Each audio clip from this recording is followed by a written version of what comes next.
کچھ محل میں خاموش رہیں اور اللہ نے کہا سلام کر کے جائیں، جو وہ جذباتیت اٹھی ہوئی ہے نا یوں کر کے ٹھنڈا کریں اس کو۔ مگر کچھ دشمن ایسے ہوتے ہیں جنہیں انہی کی پھکی انہی کی دینی پڑتی ہے، ذرا اس ٹائپ ان کو انہی کی ٹائپ کی اتنی پرسنٹ کی پھکی دینی پڑتی ہے کیونکہ انہوں نے ٹھنڈا نہیں ہونا ہے۔ جیسے میں نے بتایا جزاء سیئۃ بمثلہا، کچھ خراب چیزوں کو اتنی ہی خرابی سے تھوڑا سیٹ کیا جاتا ہے۔ مومن سادھو نہیں ہوتا، سمجھدار ہوتا ہے، ظالم بھی نہیں ہوتا، مگر سمجھ کو پتا ہے کہ یہ ایسے نہیں ہوتا۔ اور کچھ ایسے ہوتے ہیں جن کو تو یہ اگر اس کو پتا ہی نہیں ہے کیسے ہونا ہے یہ، تو بہت نقصان ہو جاتا ہے انسان کا۔ کچھ لوگ 8 سال سے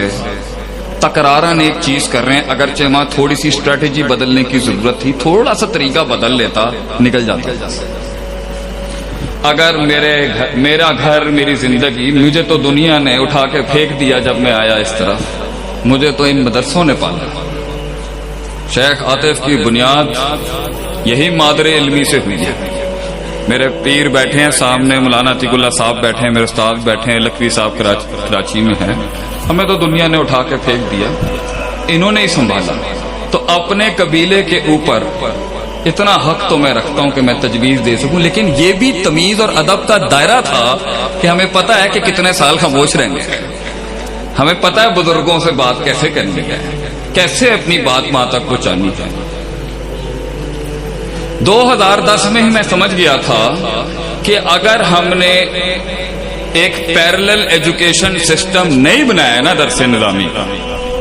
جو 8 سال کا ہے اس کو تو ہم مانتے ہیں کہ یہ ہمارے سروں کا تاج ہے۔ میں اپنے 12 سال کا درس نظامی کا جتنا بھی میں نے اس میں تخفیف کر کے پڑھایا، میں آج اعلان کہتا ہوں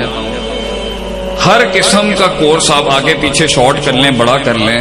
جو 8 سال کی کاٹ تیار کرتی ہیں وہ رزلٹ مشکل ہے۔ لیکن اور بھی بہت کچھ کیا جا سکتا تھا تاکہ بقا رہ جاتا۔ تو اسی ٹائم پر ہمیں دیکھ لینا چاہیے تھا کہ ہمیں اس کے مختلف ماڈلز بنانے چاہیے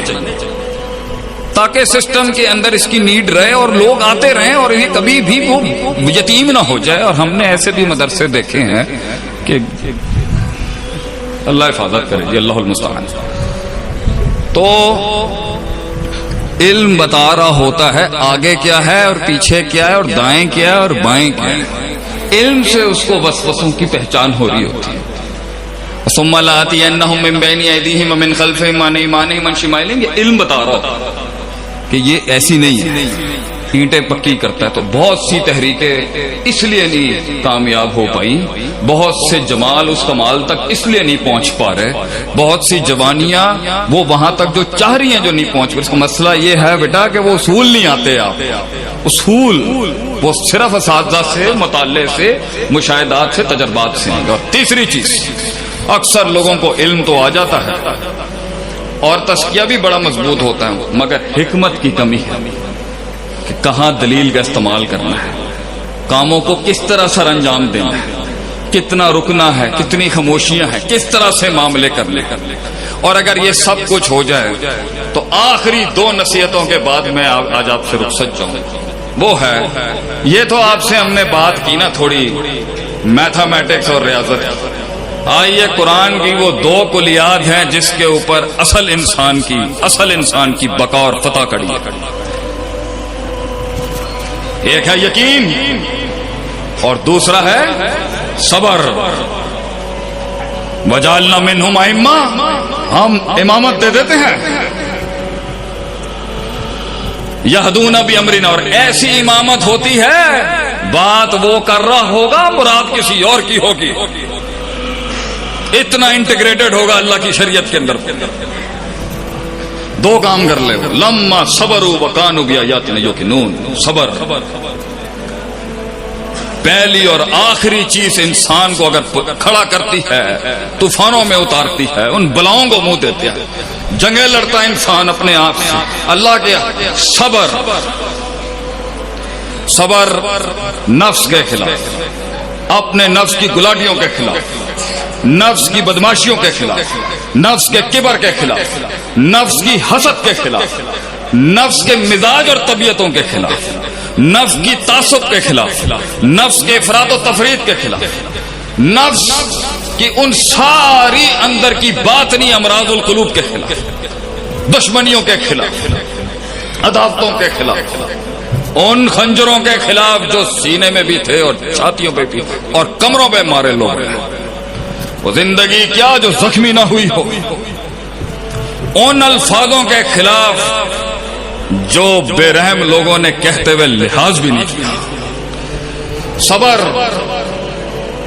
اپنے نظریے، اپنی سوچ کے لیے اپنے وطن کو چھوڑنے کے خلاف، اپنی برادری کو چھوڑنے کے خلاف، اپنی لغت کو چھوڑنے کے خلاف، اپنی زبانوں کو چھوڑنے کے خلاف، اپنی تہذیب کو چھوڑنے کے خلاف، اپنے خاندان کو چھوڑنے کے خلاف، اپنے مقصد اور ویژن کی خاطر خود کو غرق کرنے کے لیے صبر۔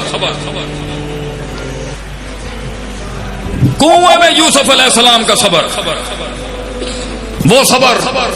کہ جب صدیاں کاٹی اس امام نے اس جیلوں میں وہ صدیاں کاٹی، اس اپنی عزت کی حفاظت کے لیے جیل میں چلے جانے کا صبر، اور اس کے باوجود بھی صدیوں کے بعد جب ایک کو رہائی ملی تو انہوں نے کیا، بادشاہ نے جا کے کہیں